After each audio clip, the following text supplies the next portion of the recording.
अस्सलाम वालेकुम नाज़रीन मोहतरम। सऊदी वर्क वीज़ा के मसाइल हम डिस्कस कर रहे हैं। आजकल जो मौजूदा सबसे बड़ा मसला है वो है वर्क वीज़ा में आपके पास तमाम ट्रैवलिंग डॉक्यूमेंट्स होने के बावजूद आपको एयरपोर्ट से वापस भेज दिया जाता है, आपको बोर्डिंग पास नहीं दिया जाता, आपको सऊदी अरेबिया ट्रैवल नहीं करने दिया जा रहा। ये इस वक्त सबसे बड़ा अलमिया बना हुआ है। और normally Saudi Arabia Riyadh दमाम worker जाते हैं और रियाद दमाम जाने वाली maximum flights non refundable non changeable होती हैं।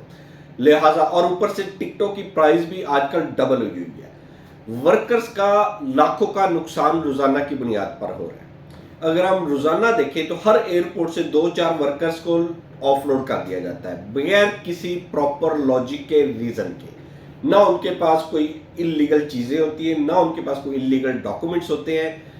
वेरीफाइड सऊदी अरेबिया का वीजा, मोफा के ऊपर verified protector, government of Pakistan से मंजूर शुदा इंश्योरेंस कार्ड और BS जो उनका वो पेपर मिलता है प्रोटेक्टर से, ईच एंड एवरीथिंग एग्रीमेंट उनके पास होता है। हर एक डॉक्यूमेंट अवेलेबल डॉक्यूमेंट जितने भी गवर्नमेंट लेवल के होते हैं जिसके ऊपर बाकी लोग ट्रैवल कर रहे होते हैं, सेम डॉक्यूमेंट इनके पास होते हैं और उनको शक की बुनियाद पर ऑफलोड कर दिया जाता है। ऐसा पहले होता था यूरोप जाने वालों के साथ, अमेरिका, कनाडा, ऑस्ट्रेलिया जाने वालों के साथ। उन लोगों को अक्सर शक की बुनियाद पर ऑफलोड कर दिया जाता था उनके डॉक्यूमेंटेशन की वजह से। लेकिन ये वो अफराद है जिनके ऑथेंटिक डॉक्यूमेंट्स हैं, जिनको इजीली आप वेरीफाई कर सकते हैं किसी भी प्लेटफॉर्म के ऊपर। न सिर्फ इनकी ऑथेंटिकेशन उनके डॉक्यूमेंट्स होते हैं, बल्कि उनके पासपोर्ट के ऊपर लगा हुआ एजेंसी का स्टिकर होता है। वो एजेंसी जो गवर्नमेंट ऑफ पाकिस्तान से वेरीफाइड होती है, वो एजेंसी जिसको ब्यूरो ऑफ इमिग्रेशन ने ऑथराइज किया हुआ है, वो एजेंसी जिसकी लाखों रुपए की सिक्योरिटी गवर्नमेंट ऑफ पाकिस्तान के पास एज ए सिक्योरिटी होती है कि ये इलीगल बंदा बाहर नहीं भेजेंगे, उस एजेंसी का स्टिकर मौजूद होता है। उस एजेंसी को भी खातर में ना लाते हुए उन लोगों को ऑफलोड कर दिया जाता है। ये सिर्फ इसी तनाजर में हो रहा है कि यूनान जाते हुए कश्ती डूब गई, कुछ पाकिस्तानी उसमें मार गए। यार यूनान वालों का गल्फ के साथ कोई ताल्लुक नहीं है। यूनान जाने वाले तमाम के तमाम 90% लोग इलीगल होते हैं, जबकि गल्फ जाने वाले 100% लीगल अफराद होते हैं। जब पाकिस्तान से जाते हैं उनके पास 100% जेन्युइन डॉक्यूमेंट्स होते हैं, कोई फेक डॉक्यूमेंट्स नहीं होता। एजेंसी स्टिकर, लाइसेंस नंबर, हर एक चीज गवर्नमेंट ऑफ पाकिस्तान की तरफ से ऑथराइज्ड एजेंसी का स्टिकर मौजूद होता है। उनको ऑफलोड किया जा रहा है। इसी सिलसिले में प्यूपा के चेयरमैन जनाब फहीम इकबाल ने आज इस्लामाबाद प्रेस क्लब में एक धरने का ऐलान किया, एक एहतजाजी मुजाहिरा करने का ऐलान किया, जिसमें इस्लामाबाद रावलपिंडी के तमाम प्रमोटर हजरात को मदऊ किया गया और अफेक्टेड पर्सनस को मदऊ किया गया कि वो तमाम लोग वहाँ पे आएँ और अपना एहतजाज रिकॉर्ड करवाएं। और हमारी भी अपील है गवर्नमेंट ऑफ पाकिस्तान से, जनाब मियाँ मोहम्मद नवाज शरीफ साहब से, कि आप और मोहसिन नकवी साहब से, कि ये जो लीगल इमिग्रेंट्स पाकिस्तान से जा रहे हैं सऊदी अरेबिया, इनको खुदारा बख्शे।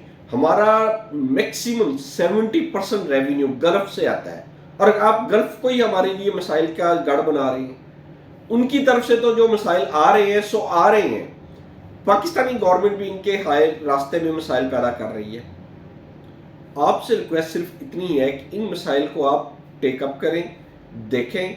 जिसके ऊपर सिर्फ बंदे की सिक्योरिटी नहीं होती, उसके पीछे एजेंसी की सिक्योरिटी होती है, रिक्रूटिंग एजेंसी की सिक्योरिटी होती है। उस एजेंसी का लाइसेंस नंबर और गवर्नमेंट ऑफ पाकिस्तान के पास उनकी एक प्राइज बॉन्ड की शक्ल में, पैसों की शक्ल में गारंटी मौजूद होती है। अब उनके इमिग्रेंट्स को तो जाने दें, उनके इमिग्रेंट्स की आप छानबीन करें, आप उनके डॉक्यूमेंट वेरीफाई करें, जिनके जेन्युइन डॉक्यूमेंट है उनको जाने दें। शक की बुनियाद पर उनको रोकने का तुक ही नहीं बनता।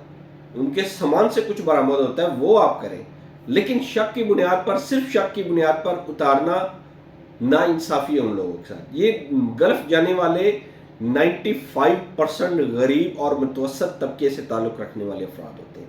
इन्होंने अपनी गायें, भैंस, बकरी या अपनी बीवी का जेवर सेट बेच के जा रहे होते हैं। इंतहाई मजलूम आवाम होती है, ये उधर जाके खुशहाल होते हैं। ان کے گھر والے ادھر جا کے خوشحال ہوتے ہیں۔ گلف میں ہمارے 50 لاکھ خاندان بستے ہیں، 50 لاکھ خاندان پاکستان کو سپورٹ کرتے ہیں، 50 لاکھ خاندانوں کا وہ مسکن ہے، اس کے روزگار کا ذریعہ ہے، آپ اس کو خراب کرنے کی کوشش کر رہے ہیں۔ ہماری ڈائریکٹر ایف آئی اے سے بھی ریکویسٹ ہے کہ خدا را ان لوگوں کے اوپر رحم کرے، یہ غریب عوام ہے، یورپ جانے والے امیر لوگ ہیں، وہ لاکھوں کروڑوں روپیہ خرچ کرتے ہیں، ان کے پاس اتنا پیسہ نہیں ہوتا۔ ہماری آپ سے ریکویسٹ ہے ان کے ساتھ ظلم و زیادتی سے بچایا جائے۔ اللہ تعالیٰ آپ کا حامی و ناصر ہو۔ اللہ حافظ۔